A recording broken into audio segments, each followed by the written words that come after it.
నమస్కారం, నా పేరు నాగిని. ముందుగా బులెటిన్ హెడ్లైన్స్.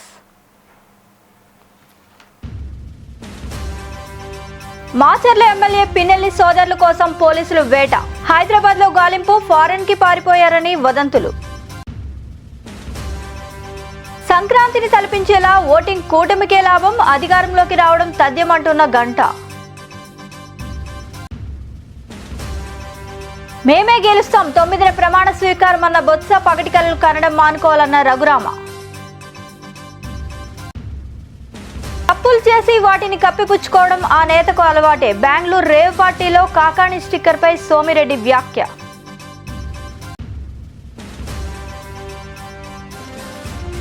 తిరుమలేసుని దర్శించుకున్న తెలంగాణ సీఎం రేవంత్ కు ఆలయ అర్చకుల ఆశీర్వచనం. పోలింగ్ బూత్ లోకి ప్రవేశించి ఈవీఎంను ధ్వంసం చేసిన ఘటనపై ఎన్నికల సంఘం సీరియస్ గా స్పందించింది. ఈ ఘటనకు కారణమైన మాచర్ల ఎమ్మెల్యే పిన్నెల్లి రామకృష్ణారెడ్డిని వెంటనే అరెస్ట్ చేయాలని పోలీసులను ఆదేశించింది. ఈ ఘటనకు సంబంధించి పూర్తి వివరాలతో నివేదిక సమర్పించాలని ఏపీ సీఈఓ ముఖేష్ కుమార్ మీనాకు ఆదేశాలు జారీ చేసింది. ఈవీఎం ధ్వంసం ఘటనపై టీడీపీ నేత నారా లోకేష్ పెట్టిన ట్వీట్ ను ఇందులో ప్రస్తావించింది. ఎన్నికల సంఘం ఆదేశాలతో రంగంలోకి దిగిన పోలీసులు పిన్నెల్లి రామకృష్ణారెడ్డి కోసం విస్తృతంగా గాలింపు చర్యలు చేపట్టారు. ఆయన హైదరాబాద్ కు వెళ్లారనే సమాచారంతో ఏపీ టాస్క్ ఫోర్స్ బృందం ఒకటి తెలంగాణకు చేరుకుంది. హైదరాబాద్ లో స్థానిక పోలీసులతో కలిసి పలు చోట్ల సోదాలు నిర్వహిస్తోంది. ఈ క్రమంలోనే సంగారెడ్డి జిల్లా కంది వద్ద పిన్నెల్లి కారును పోలీసులు స్వాధీనం చేసుకున్నారు. పోలింగ్ రోజు మనకు 9 పోలింగ్ స్టేషన్స్లో టోటల్గా మొత్తం రాష్ట్రంలో ఈవీఎం డ్యామేజ్ చేయడం జరిగింది. కొంతమంది బయట నుంచి వచ్చి అక్కడ లోపల వెళ్ళి ది మిస్హ్యాండిల్డ్ ద ఈవీఎంస్, కింద పడేశారు, కొట్టేశారు, డ్యామేజ్ చేశారు. దాంట్లో మెయిన్లీ మాచర్లలో 7 ఇన్సిడెంట్స్ జరిగినాయి. మాకు 12:30 ఆ రోజు 12:30 నుంచి 1:30 వరకు ఎన్ని ఇన్సిడెంట్స్ జరిగినాయి. దాంట్లో ఒక ఇన్సిడెంట్లో పోలింగ్ స్టేషన్ నెంబర్ 202లో, తర్వాత మిగతా అన్ని పోలింగ్ స్టేషన్ సంబంధించి మనము సీసీ కెమెరాస్ అక్కడ పెట్టడం జరిగింది. ఆ రోజు బెల్ ఇంజనీర్ వచ్చి ఇవన్నీ పోలింగ్ స్టేషన్లో చూసేసి అక్కడ డేటా భద్రంగా ఉంది, సెక్యూర్ ఉంది కాబట్టి అక్కడ పోలింగ్ కంటిన్యూ చేయడం జరిగింది కొత్త మెషిన్స్ పెట్టిన తర్వాత. సెకండ్ ఇష్యూ, అక్కడ ఎవరు వచ్చి గొడవ చేశారో వాళ్ళ మీద యాక్షన్ కోసం నెక్స్ట్ డే ఇట్ సెల్ఫ్ ఎంత మన దగ్గర ఉన్న వెబ్కాస్టింగ్ని ఇన్వెస్టిగేషన్ కోసం పోలీస్కి హ్యాండ్ ఓవర్ చేయడం జరిగింది. ఈ మధ్యలో సిట్ వచ్చింది. ఆ సిట్ వచ్చిన తర్వాత సిట్కి కూడా అన్ని నివేదికలు వాళ్ళు ఇచ్చారు.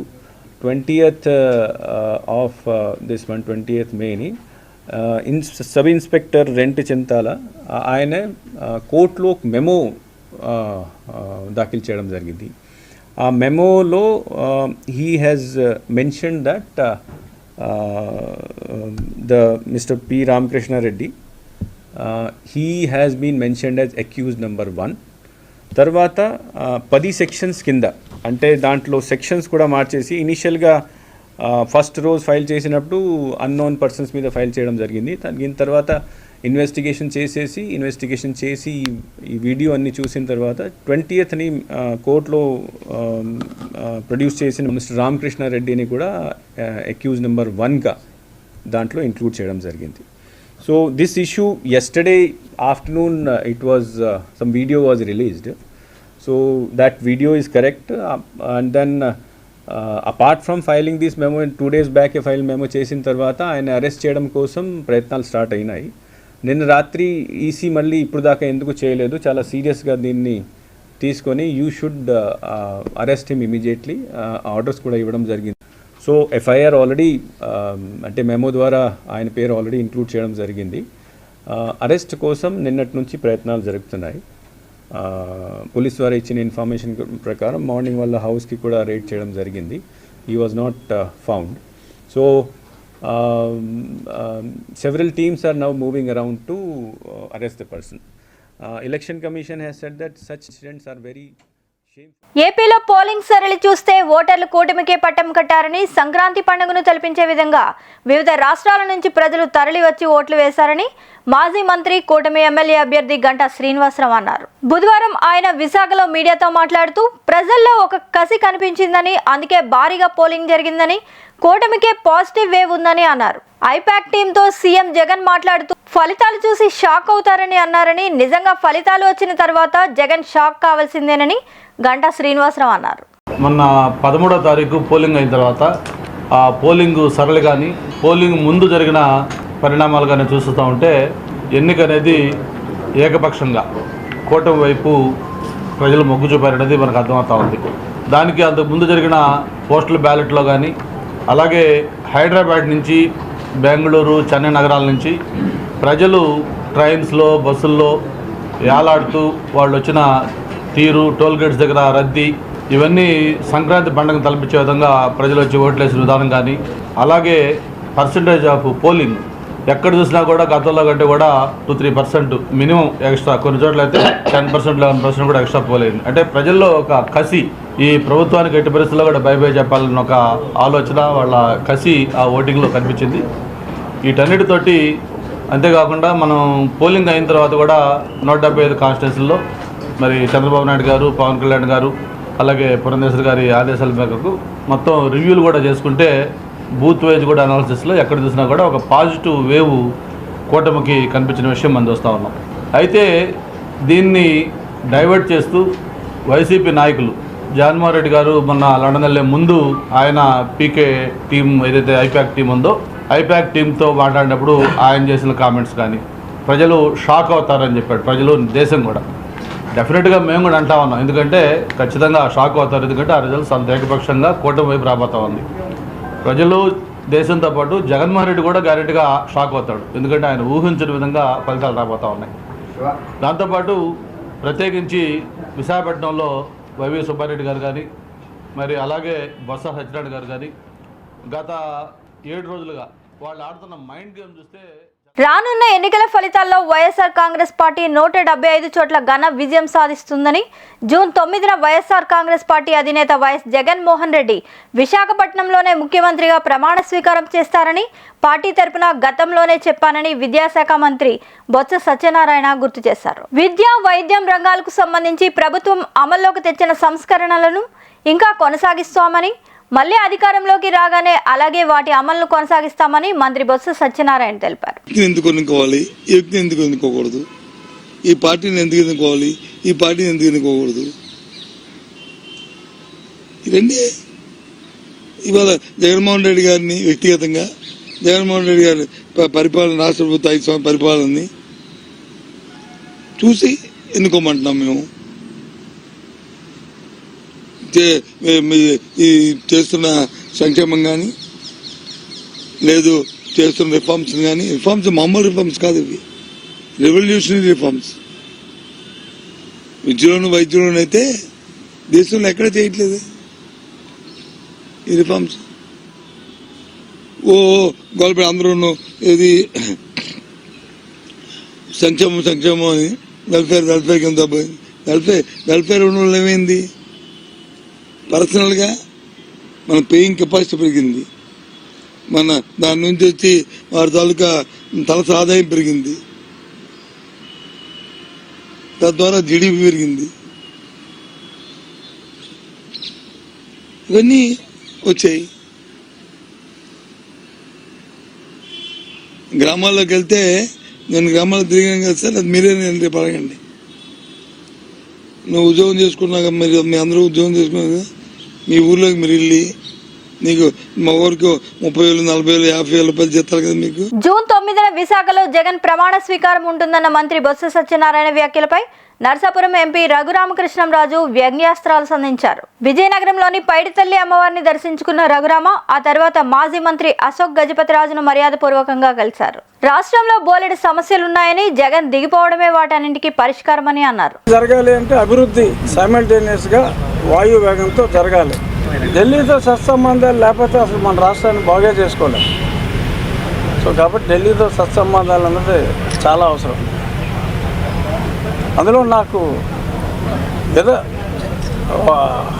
ఒక క్రైసిస్, ఇంకో ఆపర్చునిటీ నన్ను 4 ఏళ్ళు రాకుండా చేశాడు కాబట్టి అక్కడ కొంచెం స్నేహ సంబంధాలు ఇంప్రూవ్ అయినాయి.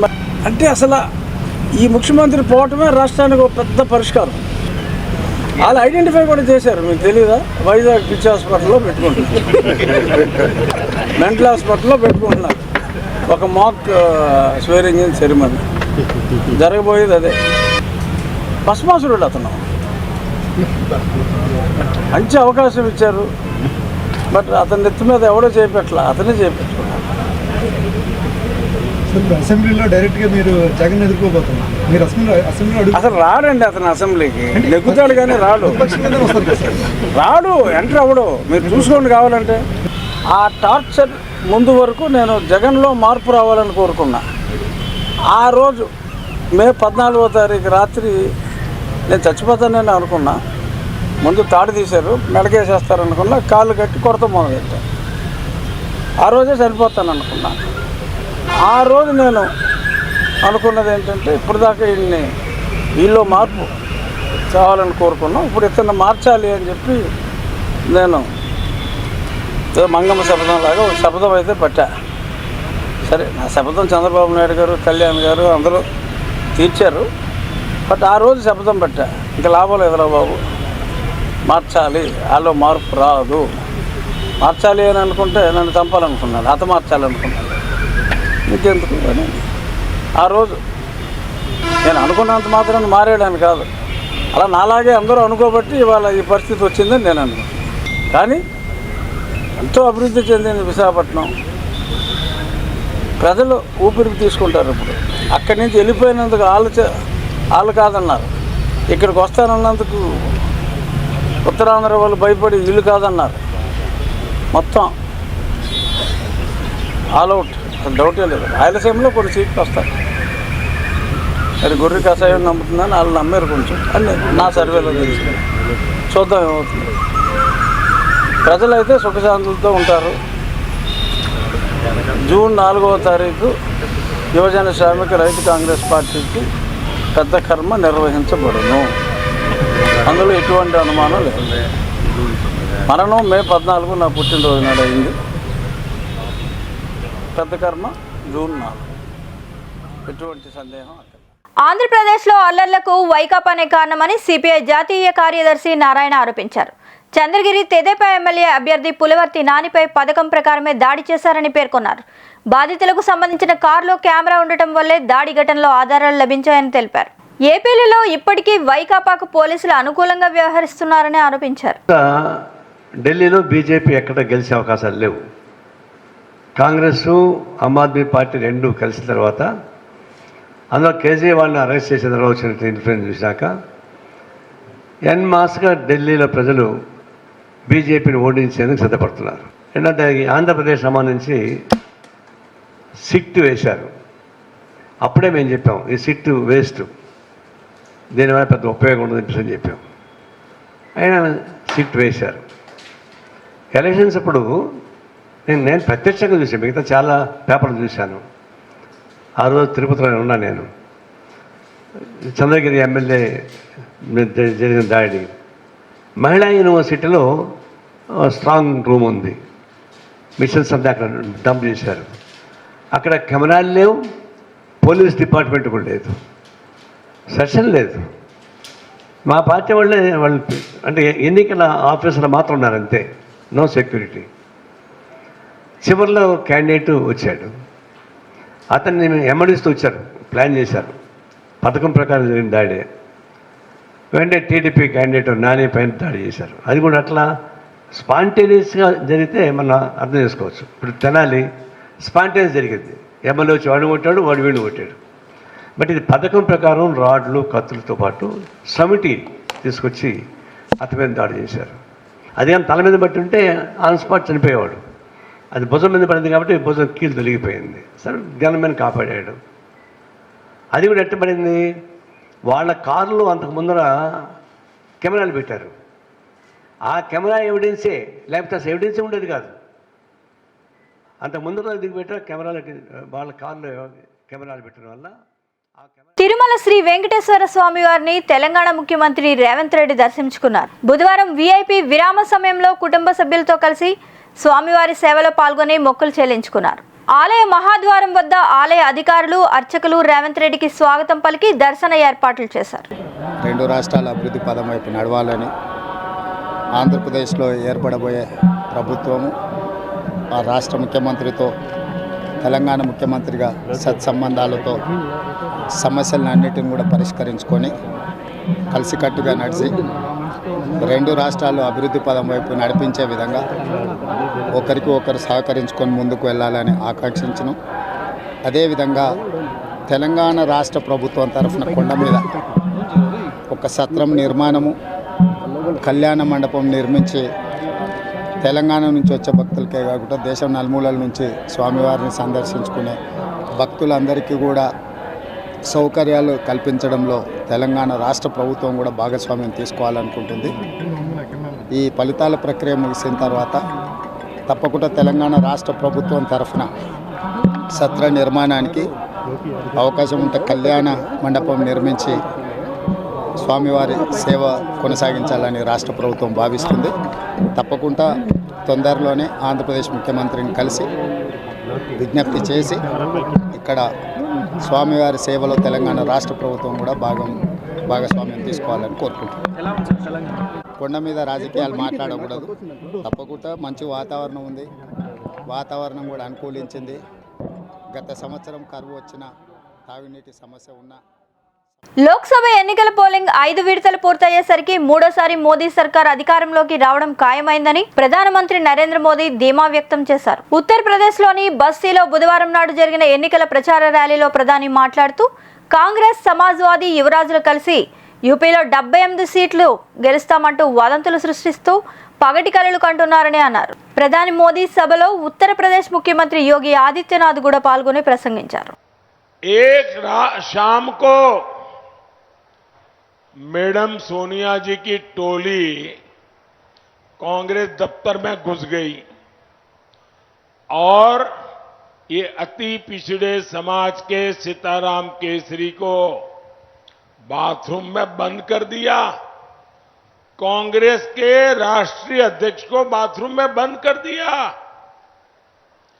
और फिर उठा करके उनको फुटपाथ पर फेंक दिया और रातों रात मैडम सोनिया जी को अध्यक्ष की कुर्सी पर बिठा दिया. जिन्होंने कांग्रेस पार्टी के संविधान के लीरा उड़ा दिए, वो आज संविधान माथे पर रख के नाच रहे हैं. साथियों, सपा कौन है? ये वही सपा है जिसने हमेशा दलितों के आरक्षण का विरोध किया. अब ये लोग బెంగళూరు ఎలక్ట్రానిక్ సిటీ సమీపంలోని ఓ ఫామ్ హౌస్ లో జరిగిన రేవ్ పార్టీలో వైసీపీ మంత్రి కాకాని గోవర్ధన్ రెడ్డి స్టిక్కర్ ఉండే కారు దొరకడంపై టీడీపీ నేత మాజీ మంత్రి సోమిరెడ్డి చంద్రమోహన్ రెడ్డి తీవ్ర విమర్శలు చేశారు. అయితే అవేమీ తనవి కావని కాకాని చెబుతున్నారని సోమిరెడ్డి చంద్రమోహన్ రెడ్డి ఆరోపించారు. నెల్లూరులో ఆయన మీడియాతో మాట్లాడుతూ నకిలీ కల్తీ మద్యం కేసు, కోర్టులో ఫైల్స్ మాయమైన కేసులో తప్పు ఒప్పుకున్న కాకాని రేవ్ పార్టీలో కూడా తనకు సంబంధం లేదని చెప్పక ఏమంటారని మండిపడ్డారు. మనుషులు ప్రాణాలు తీసావు, నేను చేశానని చెప్పి ఒప్పుకున్నావా? నకిలీ పత్రాలు సుప్రీంకోర్టుపై బెయిల్ తెచ్చుకున్నావు, నేను చేశాను, నేనే తయారు చేయించానని ఒప్పుకున్నావా? ఒక నడి రోడ్లో ఒక హంతకుడు ఒక వ్యక్తిని మర్డర్ చేస్తాడా? నేనే చేశానయ్యా అని చెప్తాడా? చెప్పడుగా. అందుకని నేనేమంటానంటే, ఎన్ని డ్రామాలు కట్టిపెట్టు. ఇప్పుడు ఆయన కారు ఒక్క కర్ణాటకలో 224 మంది ఎమ్మెల్యేలు ఉన్నారు. ఎమ్మెల్యేలకి స్టిక్కర్లు ఉన్నాయి. ఒక్కొక్క ఎమ్మెల్యేకి 2-3 స్టిక్కర్లు. కర్ణాటక 224, ఆంధ్ర 175, తెలంగాణ 119, దాదాపు 500. వాళ్ళెవరు ఒక్క స్టిక్కర్ దొరకని, ఒక్కరి కారు దొరకలే. నీ ఒక్క కారు దొరికింది. నాకు సంబంధం లేదంటే ఇంకొక అదే కదా డూప్లికేట్ అయితే కర్ణాటక వాళ్ళు తయారు చేసుకోకూడదా? ఆంధ్ర వాళ్ళ డూప్లికేట్ స్టిక్కర్ తయారు చేసుకోకూడదా? తెలంగాణ చేసుకోకూడదా? నీ స్టిక్కర్ ఎందుకు దొరికింది? నీ కార్ పాస్ ఎందుకు దొరికింది? ఎమ్మెల్యే స్టిక్కర్ నీ పాస్పోర్ట్ ఎందుకు దొరికింది అక్కడ? ఇది ఇంటర్ స్టేట్ ప్రాబ్లం, ఒక స్టేట్ది కాదు ఇది. అందుకని కేంద్రం జోక్యం చేసుకోవాలా, కేంద్ర ప్రభుత్వం రంగంలోకి దిగాల. కాకాని చుట్టూ ఉండేవాళ్ళు ఎంతమంది ఉండారు? కల్తీ మద్యం, నకిలీ పత్రాలు, ఇతర దేశాల పాస్పోర్ట్లు, ఇతర దేశాల ఎయిర్పోర్ట్స్లో ఇమిగ్రేషన్ స్టాంప్, ఇతర దేశాల్లో బ్యాంక్ అకౌంట్, ఇతర దేశాల్లో భూములు, ఫామ్ హౌస్లు, ఆ డాక్యుమెంట్స్. అందుకని అంతిమంగా నేనేం కోరుతున్నానంటే, నేనేమి బేస్లెస్గా అలిగేషన్స్ చేయటంలే, బేస్లెస్గా రేవ్ పార్టీలు పెట్టేవారిని, వాటిలో పాల్గొనేవారిని రేవ్ పెట్టి ఉతికేయాలని కరాటే కళ్యాణి సంచలన వ్యాఖ్యలు చేశారు. బెంగళూరు రేవ్ పార్టీలో నటి హేమ పాల్గొందనే విషయంపై కళ్యాణి స్పందించారు. హేమ ఆ పార్టీలో పాల్గొందని తెలితే మూవీ ఆర్టిస్ట్ అసోసియేషన్ నుంచి సస్పెండ్ చేస్తామని ఆమె స్పష్టం చేశారు. తప్పు చేసిన వారు ఆడవాళ్ళైనా మగవాళ్ళైనా ఒకటేనని, వదిలిపెట్టేది లేదని తేల్చి చెప్పారు. తీరు చూస్తే నిజంగా బయట వాళ్ళు అమ్మో ఇవిడు పెద్ద నోరు మాట్లాడకూడదు అనుకునేవాడు. ఒక రేవ్ పార్టీలో డ్రగ్స్ తో పాటు దొరికావు. నువ్వు ఈ శాంపిల్స్ వచ్చిన తర్వాత బెంగళూరు పోలీసులు ఖచ్చితంగా నీకేంటనేది పనిష్మెంట్ ఇస్తారు. ఎందుకంటే ఒక మనిషికి ఒక మాట అనే ముందు కర్మ రిటర్న్స్ అంటారు. ఎప్పుడైనా మనం చేసిందే మనకు తిరిగి వస్తుందని. కాబట్టి ఇక ముందైనా జాగ్రత్తగా నడుచుకో. దేవుడి దయ వల్ల నీకు ఆ డ్రగ్స్తో ఏ సంబంధం లేకుండా, నీకు ఏ శాంపిల్స్లో ఎటువంటి ఇది లేకుండా నువ్వు ఉండాలని నేను మరొక్కసారి దేవుని కోరుకున్నాను. విపక్ష పార్టీల ఇండియా కూటమి జూన్ 4 తర్వాత ప్రభుత్వాన్ని ఏర్పాటు చేస్తుందని, ఎలక్టోరల్ బాండ్ల స్కీమ్ కుంభకోణంపై దర్యాప్తు ప్రారంభిస్తుందని ఢిల్లీ మంత్రి యాప్ సీనియర్ నేత అతీషి అన్నారు. ఎలక్టోరల్ బాండ్ స్కీమ్లు కుంభకోణంలో బీజేపీ నాయకులు జైలుకు వెళ్తారని ఆమె వ్యాఖ్యానించారు. బీజేపీ నాయకులు మాత్రమే కాకుండా ఈడీ, సిబిఐ, ఐటీ అధికారులు సైతం ఊచలు లెక్క పెడతారని ఆమె హెచ్చరించారు. ఈ మేరకు ఢిల్లీలో మంగళవారం ఆమె మీడియాతో మాట్లాడారు. क्योंकि ये पूरा तथाकथित शराब घोटाला एक राजनीतिक षड्यंत्र है, भारतीय जनता पार्टी का राजनीतिक षड्यंत्र है, आम आदमी पार्टी पर हमला करने का राजनीतिक षड्यंत्र है और आम आदमी पार्टी को कुचलने का और क्रश करने का एक राजनीतिक षड्यंत्र है। जब भारतीय जनता पार्टी आम आदमी पार्टी को चाहे दिल्ली में चाहे पंजाब में चुनावी मैदान में हराने में अक्षम हो गई, तो इस षड्यंत्र को रचा गया। ईडी और सीबीआई के माध्यम से इस षड्यंत्र को रचा गया। ये षड्यंत्र है, ये इस बात से पता चलता है कि इस तथाकथित शराब घोटाले की जांच 2 साल से ज्यादा से हो रही है। 500 से ज्यादा सीबीआई और ईडी के अफसर इस जांच में लगे हुए हैं। 1000 से ज्यादा रेड हो चुकी है, 8 से ज्यादा चार्जशीट फाइल हो चुकी है, लेकिन अभी तक 1 रुपए की भी पैसे की रिकवरी आम आदमी पार्टी के किसी नेता, किसी विधायक, किसी मंत्री के पास से नहीं हुई। ये कैसा घोटाला है? आज तक कोई ऐसा घोटाला नहीं। దొడ్డు రకం వడ్లను కొనుగోలు చేసేందుకు కేంద్రం సిద్ధంగా ఉందని, అలాంటప్పుడు వాటిని కొనేందుకు కాంగ్రెస్ ప్రభుత్వానికి వచ్చిన ఇబ్బంది ఏమిటని కేంద్ర మంత్రి బీజేపీ తెలంగాణ రాష్ట్ర అధ్యక్షులు కిషన్ రెడ్డి అన్నారు. హైదరాబాద్లో ఏర్పాటు చేసిన మీడియా సమావేశంలో ఆయన మాట్లాడుతూ, కాంగ్రెస్ నేతలు రుణమాఫీ చేస్తామని చెప్పి రైతులను మోసం చేశారన్నారు. కౌలు రైతులకు 15,000 రూపాయలు ఇస్తాము, ఎకరానికి రైతు బంధు ప్రత్యామ్నాయంగా 15,000 ఇస్తాము,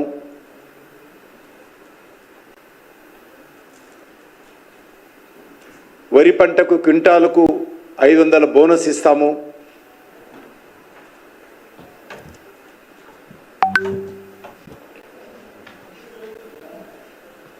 మరి ఏ ఒక్కటి కూడా ఈరోజు అమలు చేసేటువంటి పరిస్థితుల్లో కాంగ్రెస్ పార్టీ ప్రభుత్వము సానుకూలంగా ఆలోచన చేస్తలేదు.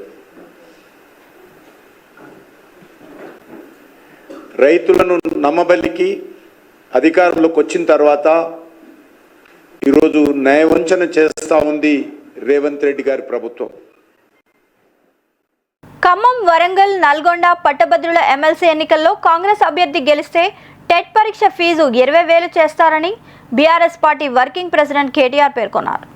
ఈ గ్రాడ్యుయేట్ ఎమ్మెల్సీ ఎన్నికల్లో మీ ఓటుతో ప్రభుత్వాన్ని ప్రశ్నించే ఒక గళాన్ని మండలికి పంపించాలని కేటీఆర్ కోరారు. నర్సంపేటలో ఏర్పాటు చేసిన వరంగల్, నల్గొండ, ఖమ్మం పట్టభద్రుల ఎమ్మెల్సీ ఎన్నిక ప్రచార సభలో కేటీఆర్ పాల్గొని పార్టీ అభ్యర్థి రాకేష్ రెడ్డికి మద్దతుగా ప్రసంగించారు. వినూత్నమైన కార్యక్రమాలను కూడా నర్సంపేటలో చేసినప్పటికీ మరికొన్ని కారణాల వల్ల మొన్న జరిగిన ఎన్నికల్లో కొద్దిసేపు ఓటమి పాలైనప్పటికీ ఎల్లవేళలా ప్రజల్లోనే ఎల్లవేళలా నర్సంపేటలోనే ఉంటూ మీకు సేవలు అందిస్తున్న అన్నగారు శ్రీ పెద్ది సుదర్శన్ రెడ్డి గారికి, గౌరవనీయులు శాసన మండలి సభ్యులు సోదరులు మా తమ్ముడు పోచంపల్లి శ్రీనివాస్ రెడ్డి గారికి, గౌరవనీయులు పెద్దలు ఈ నియోజకవర్గానికి సమన్వయకర్తగా విచ్చేసిన రవీంద్రరావు గారికి, అదేవిధంగా DCMS అధ్యక్షులు సోదరులు. హైదరాబాద్ CCS ఏసీపీ ఉమామహేశ్వరరావును ఏసీబీ అధికారులు మంగళవారం రాత్రి హైదరాబాద్ అశోక్ నగర్లో అరెస్ట్ చేశారు. ఆదాయానికి మించిన ఆస్తుల కేసులో అతన్ని అదుపులోకి తీసుకున్నారు. ఏసీబీ సోదాల్లో భారీగా అక్రమాస్తులను గుర్తించారు. 38 లక్షలు 60 తులాల బంగారం స్వాధీనం చేసుకున్నారు. మార్కెట్ విలువ ప్రకారం అతని వద్ద 40 కోట్ల అక్రమ ఆస్తులను గుర్తించారు. బుధవారం అతన్ని కోర్టులో ప్రవేశపెట్టనున్నట్లు చెప్పారు.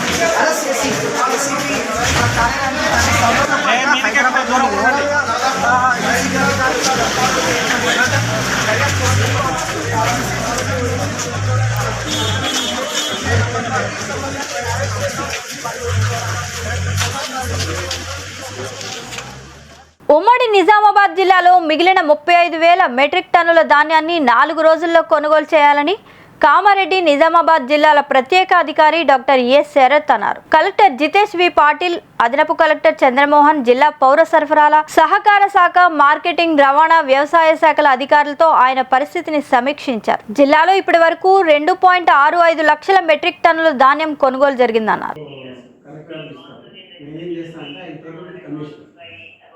చేసి డెఫినెట్గా మీరు చెప్పేది వాస్తవం, అదే డౌట్ అంటే నా బాధ్యత కూడా నేను అక్కడ కృషి చేస్తాను కమిషనర్ గారు. మరిన్ని అప్డేట్స్ కోసం please subscribe our channel VST news.